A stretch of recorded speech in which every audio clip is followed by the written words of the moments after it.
Lahore central জেলের একটি ছোট্ট সেল। বাইরে ব্রিটিশ সাম্রাজ্য তার ক্ষমতার সর্বোচ্চ শিখরে, আর সেই সাম্রাজ্যের বিরুদ্ধে বিদ্রোহ ঘোষণা করা এক তরুণ মৃত্যুর অপেক্ষায় দিন গুনছে। তার বয়স মাত্র 23। কয়েক মাস পরেই ফাঁসির মঞ্চে ঝুলতে হবে তাকে। কিন্তু আশ্চর্যের বিষয় হলো, এই সময়ও তার মাথায় মৃত্যুর চিন্তা যতটা নেই, তার চেয়ে বেশি একটি অভিযোগের জবাব দেওয়ার তাগিদ রয়েছে। অনেকেই তাকে বলেছিল, তুমি নাস্তিক হয়েছ কারণ তুমি অহংকারী হয়ে গেছো। আর সেই অভিযোগের জবাব দিতেই ভগৎ সিং কলম হাতে তুলে নিলেন।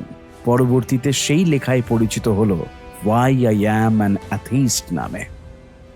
আমি প্রায় শুনি আমার নাস্তিকতার কারণ নাকি অহংকার।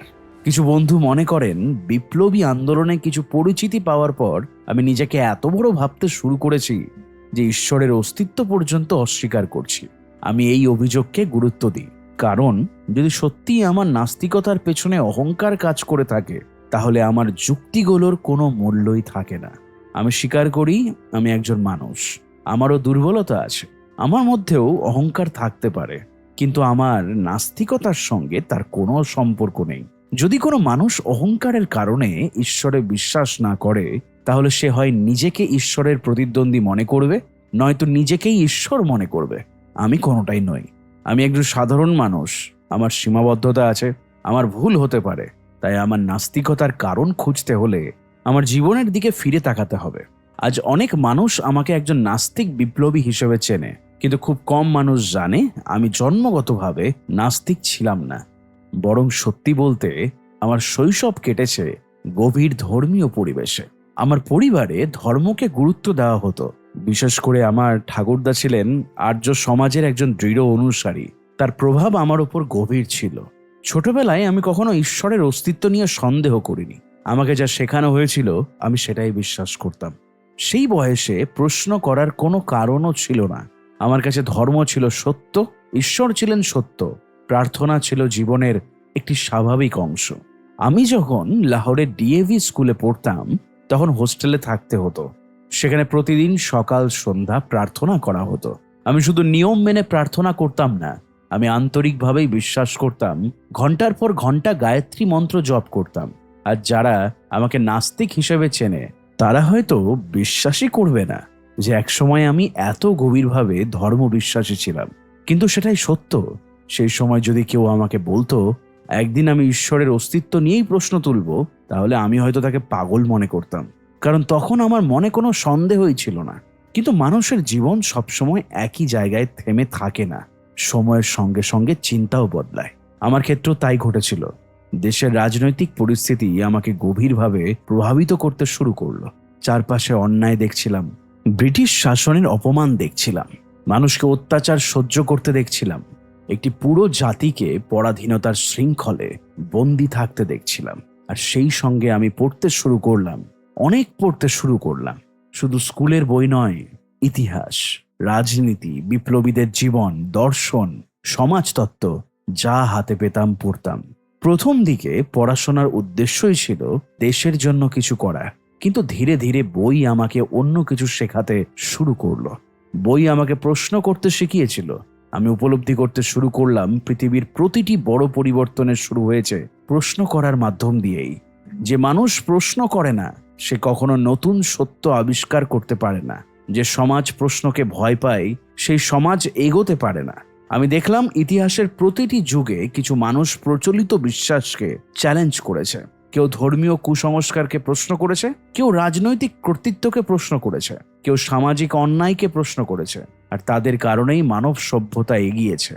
তখন আমার মনে একটি প্রশ্ন জন্ম নিল, যদি পৃথিবীর সবকিছুকে প্রশ্ন করা যায়, তাহলে আমার নিজের বিশ্বাসকে কেন প্রশ্ন করা যাবে না? কেন আমি শুধু এই কারণে কোনো ধারণাকে সত্য বলে মেনে নেব যে আমাকে ছোটবেলা থেকে সেটাই শেখানো হয়েছে? কেন আমি কোনো বিশ্বাসকে পরীক্ষা করব না? এই প্রশ্নগুলো ধীরে ধীরে আমার মনে জায়গা করে নিতে লাগলো। বিপ্লবী আন্দোলনে যোগ দেওয়ার পর এই চিন্তাগুলো আরো শক্তিশালী হয়ে ওঠে। তবে একটি বিষয় পরিষ্কার করে বলা দরকার, আমি বিপ্লবী হয়েছি বলে নাস্তিক হয়নি। আমার অনেক সহযোদ্ধাই ঈশ্বরে বিশ্বাস করতেন। তাদের মধ্যে কেউ কেউ অত্যন্ত ধর্মপ্রাণ ছিলেন। তাই শুধুমাত্র বিপ্লবী হওয়ার কারণে কেউ নাস্তিক হয়ে যায়, এমন ধারণা ভুল। বরং বিপ্লবী জীবনে আমি একটি জিনিস শিখেছিলাম, স্বাধীন চিন্তা করা। যদি একজন মানুষ ব্রিটিশ সাম্রাজ্যের মতো শক্তিশালী ব্যবস্থাকে প্রশ্ন করতে পারে, তাহলে সে নিজের বিশ্বাসকেও প্রশ্ন করার সাহস পায়। আর আমি সেই সাহস অর্জন করতে শুরু করেছিলাম। সেই সময় পর্যন্ত আমি নিজেকে একজন রোমান্টিক বিপ্লবী বলতে পারি। আমার মধ্যে আবেগ ছিল, দেশপ্রেম ছিল, রাগ ছিল, স্বপ্ন ছিল। কিন্তু ধীরে ধীরে বুঝতে পারলাম শুধুমাত্র আবেগ দিয়ে কোনো আন্দোলন সফল হয় না। চিন্তা দরকার, যুক্তি দরকার, অধ্যয়ন দরকার। আমাদের একজন প্রবীণ বিপ্লবী একদিন বলেছিলেন, পড়াশোনা করো। প্রতিপক্ষের যুক্তির মুখোমুখি হতে হলে পড়াশোনা তো করতেই হবে। নিজের বিশ্বাসকে শক্তিশালী করতে হলে চিন্তা করতে হবে। আমি সেই পরামর্শ গুরুত্বের সঙ্গে নিয়েছিলাম, আর সেখান থেকেই আমার জীবনের সবচেয়ে বড় মানসিক যাত্রা শুরু হয়। আমি ধীরে ধীরে বুঝতে শুরু করলাম, কোনো বিশ্বাসকে সত্য প্রমাণ করার জন্য শুধু ঐতিহ্য যথেষ্ট নয়। কোনো ধারণা 1000 বছর পুরনো হলেই তা সত্য হয়ে যায় না। কোনো বিষয় কোটি কোটি মানুষ বিশ্বাস করলেই তা প্রমাণিত হয় না। সত্যকে সত্য হতে হলে যুক্তির পরীক্ষায় টিকে থাকতে হবে। এই উপলব্ধি যত গভীর হচ্ছিল, ততই আমার পুরনো বিশ্বাসগুলোকে নতুন করে পরীক্ষা করার প্রয়োজন অনুভব করছিলাম। প্রথমবারের মতো আমি নিজের মনকে প্রশ্ন করলাম, আমি কি সত্যি ঈশ্বরে বিশ্বাস করি, নাকি শুধু ছোটবেলা থেকে বিশ্বাস করে এসেছি বলে বিশ্বাস করি? এই প্রশ্নের উত্তর তখনও আমার কাছে স্পষ্ট ছিল না, কিন্তু আমি জানতাম একবার এই প্রশ্নের যাত্রা শুরু হলে আর ফিরে যাওয়া সহজ হবে না। কারণ সত্যের সন্ধান অনেক সময় মানুষকে এমন জায়গায় নিয়ে যায় যেখানে সে আগে কখনো যাওয়ার কথা কল্পনাও করেনি। আর আমার জীবনও ঠিক সেই দিকেই এগোতে শুরু করেছিল। পরবর্তী কয়েক বছরে এই প্রশ্নগুলো আরো গভীর হবে। বিশ্বাস আর যুক্তির মধ্যে সংঘর্ষ আরো তীব্র হবে। আর সেই সংঘর্ষই ধীরে ধীরে আমাকে এমন একটি সিদ্ধান্তের দিকে নিয়ে যাবে যা পরবর্তীতে আমার পুরো জীবন এবং চিন্তাধারাকে সংজ্ঞায়িত করবে। আমি তখন এমন এক মানসিক অবস্থার মধ্যে দিয়ে যাচ্ছিলাম যেখানে পুরনো বিশ্বাস আর নতুন প্রশ্নের মধ্যে প্রতিনিয়ত সংঘর্ষই হচ্ছিল।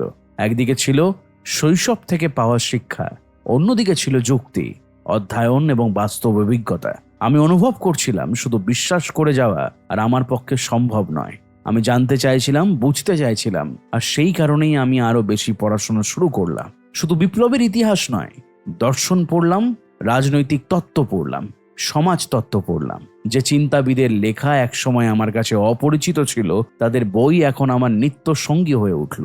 আমি ধীরে ধীরে বুঝতে পারলাম, একজন বিপ্লবীর সবচেয়ে বড় অস্ত্র বোমা বা পিস্তল নয়, তার সবচেয়ে বড় অস্ত্র হলো চিন্তা। কারণ অস্ত্র একটি শাসককে হত্যা করতে পারে, কিন্তু চিন্তা একটি পুরো ব্যবস্থাকে বদলে দিতে পারে। আমাদের আন্দোলনের প্রথম দিকের অনেক বিপ্লবী অসীম সাহসী ছিলেন। তাদের আত্মত্যাগ নিয়ে কোনো প্রশ্ন নেই, কিন্তু আমি লক্ষ্য করলাম তাদের মধ্যে অনেকেই কিছু বিষয়কে প্রশ্নের ঊর্ধ্বে রাখতেন। আমি সেই পথে হাঁটতে পারিনি। আমার কাছে মনে হতে লাগলো, যদি আমি ব্রিটিশ শাসনকে প্রশ্ন করতে পারি, তাহলে আমার নিজের বিশ্বাসকেও প্রশ্ন করতেই পারবো।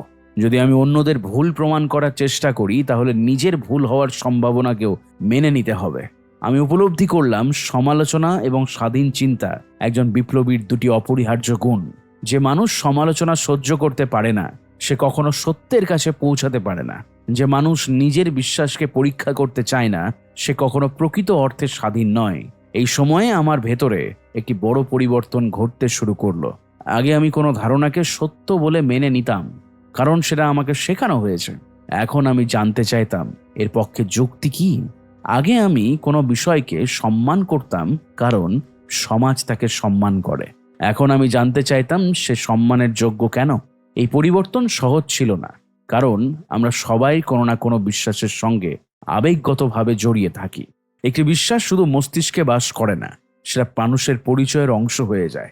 আর নিজের পরিচয়কে প্রশ্ন করা সব সময় কষ্টকর। কিন্তু আমি সিদ্ধান্ত নিয়েছিলাম, সত্য যদি আমার পুরনো বিশ্বাসের বিরুদ্ধে যায়, তাহলেও আমি সত্যের দিকেই দাঁড়াবো। বহু মানুষ মনে করে নাস্তিক হওয়া মানে ধর্মকে ঘৃণা করা। আমার ক্ষেত্রে তা নয়। আমি কখনো কোনো বিশ্বাসকে শুধুমাত্র বিরোধিতা করার জন্য বিরোধিতা করিনি। আমি শুধু জানতে চেয়েছি, কোনো ধারণা কি যুক্তির পরীক্ষায় টিকে থাকতে পারে? যদি পারে, আমি তা গ্রহণ করব। যদি না পারে, আমি তা ছেড়ে দেব। আমার কাছে সত্যের মূল্য বিশ্বাসের চেয়ে বেশি ছিল। আর এই কারণেই ধীরে ধীরে ঈশ্বর সম্পর্কিত আমার ধারণাগুলো বদলাতে শুরু করলো। 1926 সালের দিকে এসে আমি প্রথমবারের মতো নিজের কাছে স্বীকার করলাম যে ঈশ্বরের অস্তিত্ব নিয়ে আমার গভীর সন্দেহ তৈরি হয়েছে। এটি কোনো আবেগের সিদ্ধান্ত ছিল না, কোনো ব্যক্তিগত বিপর্যয়ের ফলও ছিল না। আমি ঈশ্বরের ওপর রাগ করে নাস্তিক হইনি, বরং যত বেশি পড়েছি, তত বেশি ভেবেছি, তত বেশি দেখেছি যে আমার কাছে প্রচলিত ধর্মীয় ব্যাখ্যাগুলো সন্তোষজনক মনে হচ্ছে না। আমি প্রশ্ন করতাম, আর সেই প্রশ্নগুলোর উত্তর অনেক সময় বিশ্বাসের মাধ্যমে দেওয়া হতো, যুক্তির মাধ্যমে নয়। এটাই আমাকে অস্বস্তিতে ফেলতো, কারণ আমি এমন উত্তর খুঁজছিলাম যা পরীক্ষা করা যায়, যা যুক্তির সামনে দাঁড়াতে পারে, শুধু বিশ্বাসের ওপর নির্ভর করে না। অবশেষে বহু চিন্তা ও অধ্যয়নের পর আমি এই সিদ্ধান্তে পৌঁছালাম যে সর্বশক্তিমান, সর্বজ্ঞ এবং সর্বব্যাপী ঈশ্বরের ধারণাকে আমি আর সত্য বলে মেনে নিতে পারছি না। কিন্তু বিশ্বাস হারানো যতটা কঠিন, তার চেয়েও কঠিন হলো সেই বিশ্বাস ছাড়া বেঁচে থাকা। কারণ একজন বিশ্বাসী মানুষ যখন বিপদের মুখোমুখি হয়, তখন তার সামনে একটি আশ্রয় থাকে। সে প্রার্থনা করতে পারে, সে ঈশ্বরের সাহায্য চাইতে পারে, সে মনে করতে পারে কোনো এক সর্বশক্তিমান শক্তি তাকে রক্ষা করবে। কিন্তু একজন নাস্তিকের কাছে সেই আশ্রয় নেই, তার সামনে শুধু বাস্তবতা থাকে। আর খুব শীঘ্রই আমার জীবন আমাকে সেই বাস্তবতার মুখোমুখি দাঁড় করিয়ে দিল। ব্রিটিশ সরকার আমাদের বিরুদ্ধে তদন্ত শুরু করলো, গ্রেপ্তার হলাম, জিজ্ঞাসাবাদ শুরু হলো, জেল জীবন শুরু হলো। আর সেই সময় অনেকেই আমাকে পরামর্শ দিলেন, প্রার্থনা করো, ঈশ্বরকে স্মরণ করো, এই কঠিন সময়ে তিনি তোমাকে শক্তি দেবেন। আমি তাদের কথা শুনতাম, তাদের আন্তরিকতা নিয়ে আমার কোনো সন্দেহ ছিল না। কিন্তু নিজের কাছে একটি প্রশ্ন করতাম, আমি কি সত্যি বিশ্বাস করি? যদি না করি, তাহলে শুধু বিপদের সময় ঈশ্বরের নাম নেওয়া কি সততা হবে? আমি কি ভয়ের কারণে এমন একজন সত্তার কাছে সাহায্য চাইব যার অস্তিত্বেই আমি বিশ্বাস করি না? আমার বিবেক আমাকে অনুমতি দিচ্ছিল না। আমি নিজের মনকে বললাম, এটাই প্রকৃত পরীক্ষা। সুখের সময় নাস্তিক থাকা সহজ, আরামের সময় নাস্তিক থাকা সহজ, কিন্তু বিপদের সময়, কারাগারের অন্ধকারে, মৃত্যুর আশঙ্কার মধ্যে, সেই সময়ও যদি আমি একই অবস্থানে থাকতে পারি, তাহলেই আমার বিশ্বাসের সত্যতা প্রমাণিত হবে। আমি প্রার্থনা করিনি, আমি কোনো অলৌকিক সাহায্যের জন্য অপেক্ষা করিনি। আমি বাস্তবতাকে যেমন ছিল তেমনভাবে গ্রহণ করার চেষ্টা করেছি। কারণ আমি অনুভব করলাম, যদি এই মুহূর্তে ভয়ের কাছে হার মেনে প্রার্থনা শুরু করি, তাহলে আমার পুরো চিন্তা প্রক্রিয়ার সঙ্গে বিশ্বাসঘাতকতা করা হবে। সেই সময় আমি একটি গুরুত্বপূর্ণ বিষয় উপলব্ধি করলাম। অনেক মানুষ মনে করে বিশ্বাস সাহস দেয়, এটা সত্য, কিন্তু অবিশ্বাসের মধ্যেও এক ধরনের সাহস আছে। যখন একজন মানুষ কোনো অতি প্রাকৃত সাহায্যের আশা না করেও বাস্তবতার মুখোমুখি দাঁড়ায়, তখনও সাহসের প্রয়োজন হয়। হয়তো আরো বেশি প্রয়োজন হতো যদি আমি জানতাম সামনে কি অপেক্ষা করছে। দীর্ঘ কারাবাস, কঠিন বিচার, সম্ভবত মৃত্যুদণ্ড। তবুও আমি নিজের অবস্থান বদলাইনি, কারণ আমার কাছে সত্যের প্রতি আনুগত্য আরাম বা সান্ত্বনার চেয়ে বেশি গুরুত্বপূর্ণ হয়ে উঠেছিল। কিন্তু আমার চিন্তা এখানেই থেমে থাকেনি। আমি আরো গভীর একটি প্রশ্ন নিয়ে ভাবতে শুরু করলাম। যদি সত্যিই একজন সর্বশক্তিমান এবং সর্বদয় ঈশ্বর এই পৃথিবী পরিচালনা করেন, তাহলে পৃথিবীতে এত অন্যায় কেন, এত দুঃখ কেন, এত শোষণ কেন? কেন লক্ষ লক্ষ মানুষ ক্ষুধায় কষ্ট পায়? কেন অত্যাচারীরা ক্ষমতা ভোগ করে?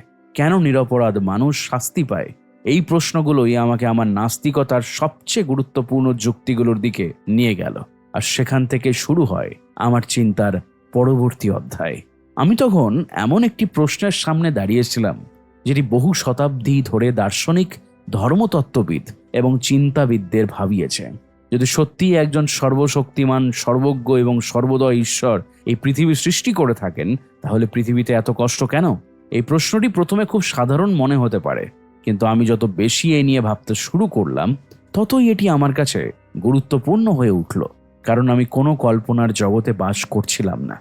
আমি এমন একটি দেশে বাস করছিলাম যেখানে লক্ষ লক্ষ মানুষ দারিদ্র্যের মধ্যে জীবন কাটাচ্ছে, যেখানে কৃষক সারা বছর পরিশ্রম করেও না খেয়ে থাকে, যেখানে শ্রমিকের ঘাম অন্যের সম্পদ তৈরি করে, যেখানে একটি পুরো জাতি বিদেশি শাসকের হাতে অপমানিত হচ্ছে। আমি এসব বইয়ে পড়িনি, আমি নিজের চোখে দেখেছি। আর তাই প্রশ্নটা আমার কাছে শুধুমাত্র দার্শনিক প্রশ্ন ছিল না, এটিই ছিল বাস্তবতার প্রশ্ন। আমি নিজেকে জিজ্ঞাসা করলাম, যদি ঈশ্বর সর্বশক্তিমান হন, তাহলে তিনি এই অন্যায়গুলো থামান না কেন? যদি তিনি থামাতে না পারেন তাহলে তিনি সর্বশক্তিমান নন, আর যদি থামাতে পারেন কিন্তু থামাতে না চান তাহলে তিনি সর্বদয় নন। এই দ্বন্দ্বের কোনো সহজ উত্তর আমি খুঁজে পাচ্ছিলাম না। অনেক ধর্মীয় মানুষ এর উত্তরে বলতেন, ঈশ্বরের ইচ্ছা মানুষ বুঝতে পারে না। কেউ বলতেন এসব কষ্টের পেছনে কোনো না কোনো ঐশ্বরিক পরিকল্পনা আছে। কেউ বলতেন মানুষের পাপের কারণেই পৃথিবীতে দুঃখ আসে। কিন্তু আমার কাছে এসব উত্তর সন্তোষজনক মনে হয়নি, কারণ এগুলো প্রশ্নের সমাধান করছিল না, বরং প্রশ্নটিকে এড়িয়ে যাচ্ছিল। আমি ভাবলাম, যদি কোনো রাজা নিজের আনন্দের জন্য একটি শহরে আগুন লাগিয়ে দেয় তাহলে আমরা তাকে কি বলবো? আমরা কি তাকে দয়ালু বলবো? আমরা কি তাকে ন্যায়পরায়ণ বলবো? অবশ্যই না। তাহলে পৃথিবীতে প্রতিদিন যে অসংখ্য মানুষ কষ্ট পাচ্ছে তার জন্য দায়ী সর্বশক্তিমান সত্তাকে কিভাবে আমরা সর্বদয় বলি? এই প্রশ্ন আমার চিন্তাকে আরো তীব্র করে তুলল। ধর্মীয় ব্যাখ্যাগুলোর মধ্যে সবচেয়ে জনপ্রিয় একটি উত্তর ছিল কর্মফল। অনেকে বলতেন মানুষ আজ যে কষ্ট পাচ্ছে তা তার পূর্বজন্মের কাজের ফল। শুনতে সহজ লাগলেও এই ব্যাখ্যাও আমার কাছে বহু প্রশ্ন তৈরি করেছিল। আমি ভাবলাম, ধরা যাক একজন মানুষ কোনো অপরাধ করেছে, তাহলে তাকে শাস্তি দেওয়ার উদ্দেশ্য কি? দুটি কারণ হতে পারে। প্রথমত তাকে সংশোধন করা, দ্বিতীয়ত অন্যদের জন্য শিক্ষা তৈরি করা। কিন্তু পূর্বজন্মের কর্মফলের ক্ষেত্রে কোনোটাই ঘটছে না, কারণ যে মানুষ শাস্তি পাচ্ছে সে তো জানেই না তার অপরাধ কি ছিল। সে যদি নিজের অপরাধের কথা নাই জানে তাহলে এই শাস্তি তাকে কি শিক্ষা দেবে? আর অন্যরাও তো জানে না, তাহলে এর মাধ্যমে সমাজ কি শিক্ষা পেল? আমার কাছে এই ব্যাখ্যা যুক্তিসঙ্গত মনে হলো না। আমি আরেকটি বিষয় লক্ষ্য করলাম, পৃথিবীর অধিকাংশ মানুষ এমন পরিবেশে জন্মায় যা তাদের নিয়ন্ত্রণে থাকে না। কেউ ধনী পরিবারে জন্মায়, কেউ চরম দারিদ্র্যের মধ্যে জন্মায়, কেউ আবার ভালো শিক্ষা পায়, কেউ জীবনে কখনো স্কুলের মুখও দেখে না, কেউ জন্ম থেকে সুযোগ নিয়ে বড় হয়, কেউ জন্ম থেকে সংগ্রাম নিয়ে বড় হয়। এই বৈষম্যের জন্য একজন নবজাতক কিভাবে দায়ী হতে পারে? আমি এই প্রশ্নেরও সন্তোষজনক উত্তর পাইনি। যত বেশি চিন্তা করছিলাম ততই মনে হচ্ছিল মানুষ অনেক সময় নিজের অসহায়ত্ব থেকে ঈশ্বরের ধারণা তৈরি করেছে। যখন মানুষ প্রকৃতির শক্তিকে বুঝতো না তখন বজ্রপাতকে দেবতার ক্রোধ মনে করত। যখন রোগের কারণ জানতো না তখন তাকে ঐশ্বরিক শাস্তি ভাবত।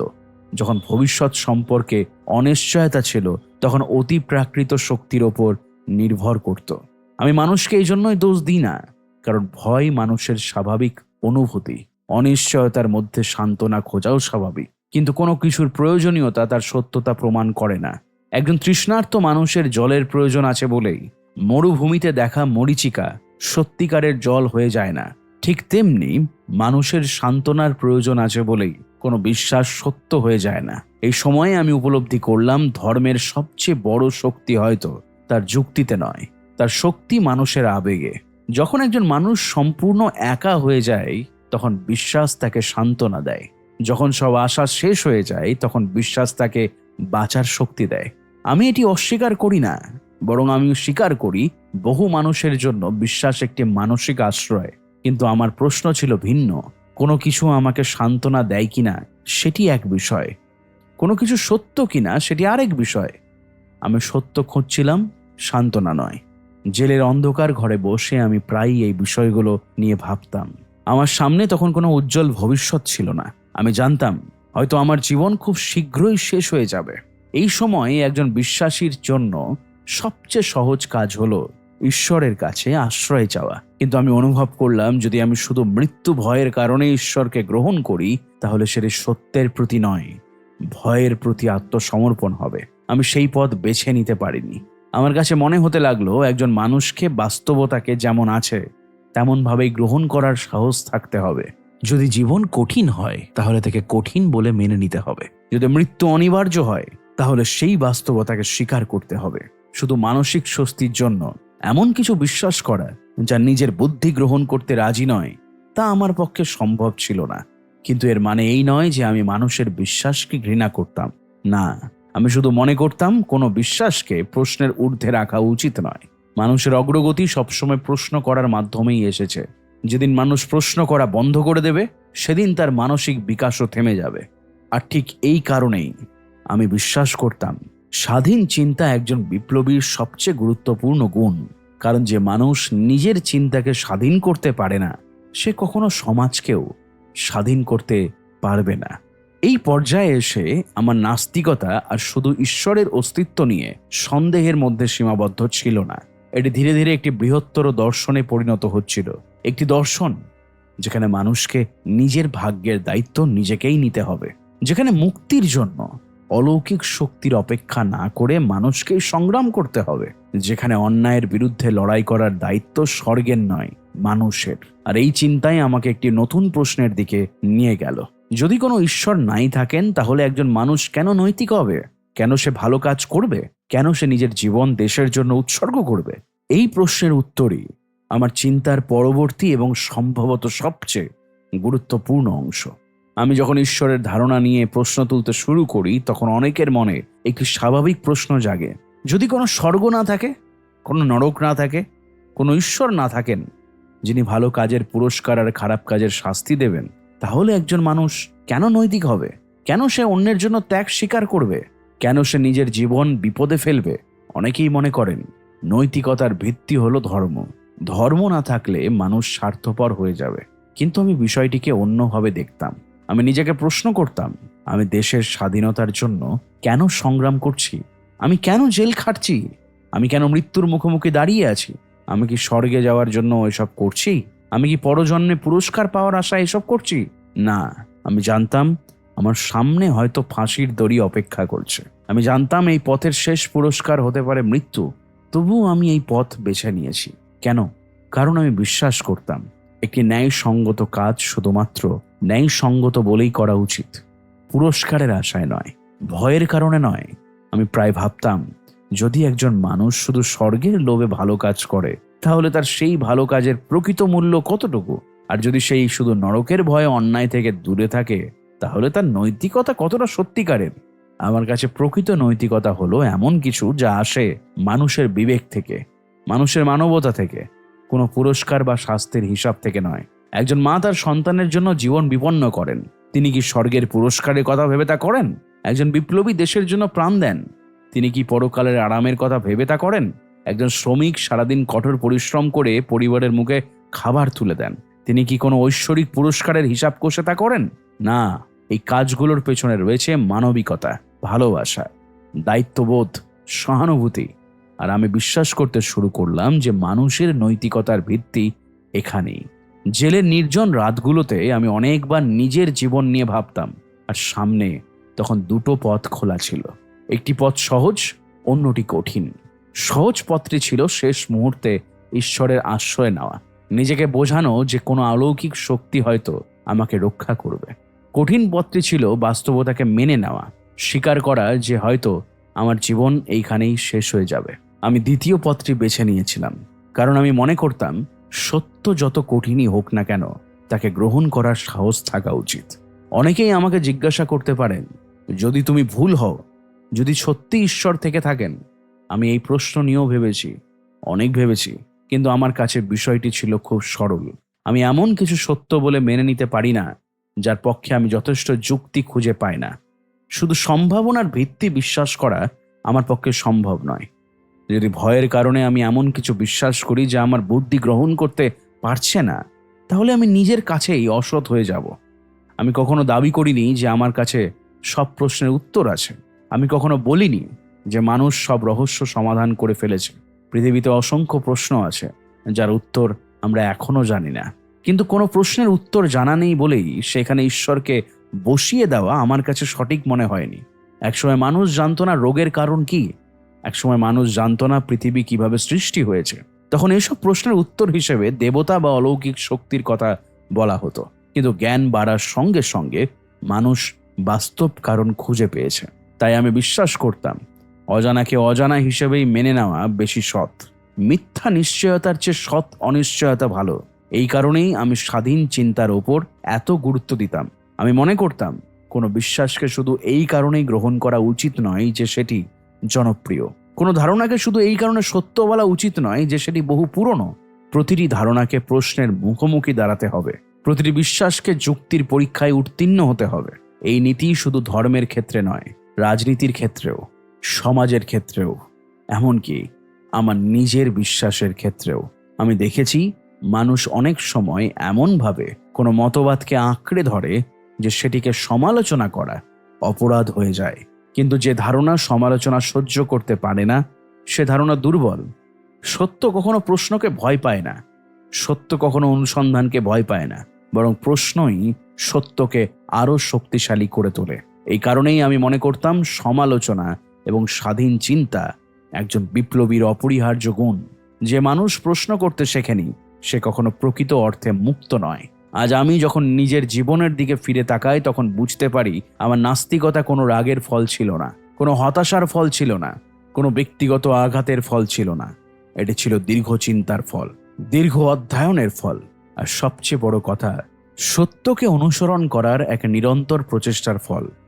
আমি জানি সবাই আমাদের সিদ্ধান্তের সঙ্গে একমত হবে না, অনেকেই আমার যুক্তি প্রত্যাখ্যান করবেন, সেটা তাদের অধিকার। কিন্তু আমি অন্তত এটুকু বলতে পারি, আমি কোনো বিশ্বাসকে অন্ধভাবে গ্রহণ করিনি। আমি প্রশ্ন করেছি, আমি খুঁজেছি, আমি ভেবেছি, আর তারপর যে সিদ্ধান্তে পৌঁছেছি সেটি গ্রহণ করেছি। লাহোর জেলের সেই ছোট্ট সেলে বসে আমি যখন এই কথাগুলো লিখছি তখন হয়তো আমার জীবনের সময় খুব বেশি আর বাকি নেই, কিন্তু একটি বিষয়ে আমার কোনো অনুশোচনা নেই। আমি আমার বিবেকের বিরুদ্ধে যাইনি, আমি আমার বুদ্ধিকে অস্বীকার করিনি, আমি ভয়ের কাছে আত্মসমর্পণ করিনি, এবং শেষ মুহূর্ত পর্যন্ত আমি সেই সত্যের পক্ষে দাঁড়িয়ে আছি যেটিকে আমি সৎ অনুসন্ধানের মাধ্যমে খুঁজে পেয়েছি। এই ছিল আমার উত্তর, কেন আমি নাস্তিক। কিন্তু এর থেকেও বড় উত্তর ছিল, কেন একজন মানুষকে চিন্তা করতে হবে, প্রশ্ন করতে হবে এবং সত্যের সন্ধানে সাহসী হতে হবে, এমনকি যখন সেই সত্য তাকে একা করে দেয়। অনেকেই মনে করেন নৈতিকতার ভিত্তি হলো ধর্ম, ধর্ম না থাকলে মানুষ স্বার্থপর হয়ে যাবে। কিন্তু আমি বিষয়টিকে অন্যভাবে দেখতাম। আমি নিজেকে প্রশ্ন করতাম, আমি দেশের স্বাধীনতার জন্য কেন সংগ্রাম করছি? আমি কেন জেল খাটছি? আমি কেন মৃত্যুর মুখোমুখি দাঁড়িয়ে আছি? আমি কি স্বর্গে যাওয়ার জন্য এসব করছি? আমি কি পরজন্মে পুরস্কার পাওয়ার আশায় এসব করছি? একদম না। আমি জানতাম আমার সামনে হয়তো ফাঁসির দড়ি অপেক্ষা করছে। আমি জানতাম এই পথের শেষ পুরস্কার হতে পারে মৃত্যু। তবু আমি এই পথ বেছে নিয়েছি। লাহোর জেলের সেই অন্ধকার সেলে বসে ভগৎ সিং যখন তার প্রবন্ধ শেষ করছেন তখন তিনি শুধু নিজের নাস্তিকতার ব্যাখ্যা দিচ্ছেন না, তিনি আসলে একটি বড় বার্তা দিতে চাইছেন। মানুষের মুক্তির জন্য সবচেয়ে গুরুত্বপূর্ণ জিনিস হলো স্বাধীন চিন্তা। এই পর্যায়ে এসে তার লেখার সুর আরো গভীর হয়ে ওঠে। তিনি যেন পাঠকদের দিকে তাকিয়ে বলছেন, আমি চাই না কেউ আমার কথা অন্ধভাবে বিশ্বাস করুক, আমি চাই না কেউ শুধু আমার নাম শুনে আমার সিদ্ধান্তকে সত্য বলে মেনে নিক। আমি শুধু চাই মানুষ চিন্তা করুক, প্রশ্ন করুক, নিজের বিশ্বাসকে পরীক্ষা করুক। কারণ সত্যের প্রতি আনুগত্য কোনো ব্যক্তির প্রতি আনুগত্যের চেয়ে অনেক বড় বিষয়। আমি দেখেছি পৃথিবীর ইতিহাসে অনেক মহান মানুষ এসেছেন, তাদের অনুসারীরা অনেক সময় তাদের এতটাই শ্রদ্ধা করতে শুরু করেছে যে সমালোচনা করাকেই অপরাধ মনে করেছে। কিন্তু এখানেই বিপদ, কারণ যেদিন কোনো মানুষ বা কোনো মতবাদ প্রশ্নের ঊর্ধ্বে উঠে যায় সেদিন চিন্তার মৃত্যু শুরু হয়। আমি কখনো চাইনি আমার সঙ্গীরাও আমার কথা অন্ধভাবে মেনে নিক, বরং আমি চাইতাম তারা আমার সঙ্গে তর্ক করুক, আমার ভুল ধরুক, আমার যুক্তিকে চ্যালেঞ্জ করুক। কারণ সত্যিকারের অগ্রগতি সেখান থেকেই আসে। একজন বিপ্লবীর কাজ শুধু বন্দুক হাতে নেওয়া নয়, একজন বিপ্লবীর কাজ মানুষের চিন্তাকে মুক্ত করা। যদি একজন মানুষ রাজনৈতিকভাবে স্বাধীন হয় কিন্তু মানসিকভাবে কুসংস্কারের বন্দী থাকে, তাহলে সে প্রকৃত অর্থে স্বাধীন নয়। যদি একজন মানুষ বিদেশি শাসকের হাত থেকে মুক্ত হয় কিন্তু নিজের চিন্তাকে স্বাধীন করতে না পারে, তাহলে তার মুক্তি অসম্পূর্ণ। এই কারণেই আমি স্বাধীন চিন্তাকে এত গুরুত্ব দিয়েছি। আমি জানি আমার এই লেখার সঙ্গে অনেকেই একমত হবে না, অনেকেই আমার নাস্তিকতাকে ভুল বলবেন, কেউ হয়তো আমাকে পথভ্রষ্ট বলবেন, কেউ হয়তো বলবেন আমি তরুণ বয়সে বিভ্রান্ত হয়েছে। কিন্তু আমি তাদের কাছে একটাই প্রশ্ন রাখতে চাই, কোনো ধারণা কি শুধুমাত্র সমালোচনা সহ্য করতে না পারার কারণে সত্য হয়ে যায়? যদি কোনো বিশ্বাস সত্য হয় তাহলে প্রশ্ন তাকে ধ্বংস করতে পারবে না। আর যদি প্রশ্নের মুখোমুখি হয়ে সেটি ভেঙে পড়ে তাহলে সেই বিশ্বাসের ভিত্তি দুর্বল ছিল। ভগৎ সিং এর লেখার এই অংশে একটি অসাধারণ আত্মবিশ্বাস দেখা যায়। এটি অহংকারের আত্মবিশ্বাস নয়, এটি যুক্তির আত্মবিশ্বাস। তিনি দাবি করছেন না যে তিনি সব জানেন, তিনি দাবি করছেন না যে তার সিদ্ধান্তই চূড়ান্ত সিদ্ধান্ত। তিনি শুধু বলছেন, আমি আমার বিবেক, আমার চিন্তা এবং আমার যুক্তিকে অনুসরণ করেছি, আর সেই পথ আমাকে এখানে নিয়ে এসেছে। আমি জানি খুব শীঘ্রই আমার জীবনের শেষ অধ্যায় শুরু হবে। সম্ভবত আমার জন্য কোনো অলৌকিক উদ্ধার অপেক্ষা করছে না। সম্ভবত কোনো স্বর্গীয় শক্তি এসে আমাকে বাঁচাবে না। আমি তা আশা করি না, আমি তা প্রার্থনাও করি না, কারণ আমি বিশ্বাস করি একজন মানুষকে বাস্তবতার মুখোমুখি দাঁড়ানোর সাহস থাকতে হবে। যদি মৃত্যু আসে তাকে গ্রহণ করতে হবে, যদি কষ্ট আসে তাকে সহ্য করতে হবে, যদি সংগ্রাম আসে তাকে মোকাবিলা করতে হবে। কোনো অলৌকিক আশার উপর নির্ভর না করে অনেকের কাছে এটি হয়তো কঠোর মনে হবে, কিন্তু আমার কাছে এটি সত্য, এটি সততা। আমি যদি শুধু মৃত্যুর ভয়ে এমন একটি বিশ্বাস গ্রহণ করি যেটিকে আমি সত্য বলে মনে করি না, তাহলে আমি নিজের সঙ্গেই প্রতারণা করব। আর আমি সেই প্রতারণা করতে রাজি নই।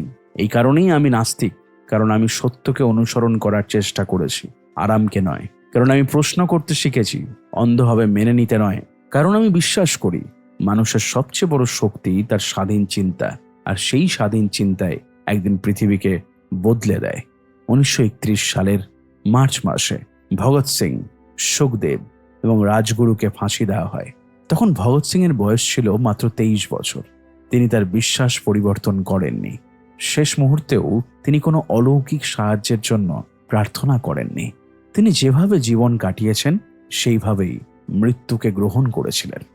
আজ পর্যন্ত ভগৎ সিং এর এই সাহসিকতার সুন্দর অডিও বুকটি আপনার কেমন লাগলো অবশ্যই কমেন্ট করে জানাতে ভুলবেন না। ভালো লাগলে লাইক করুন, শেয়ার করুন এবং অডিফিলকে সাবস্ক্রাইব করুন, যাতে এত সুন্দর সুন্দর অডিও বুক আপনারা প্রতি সপ্তাহে শুনতে পান। ধন্যবাদ। ভালো থাকবেন, সুস্থ থাকবেন এবং কন্টিনিউ শুনতে থাকবেন অডিফিল।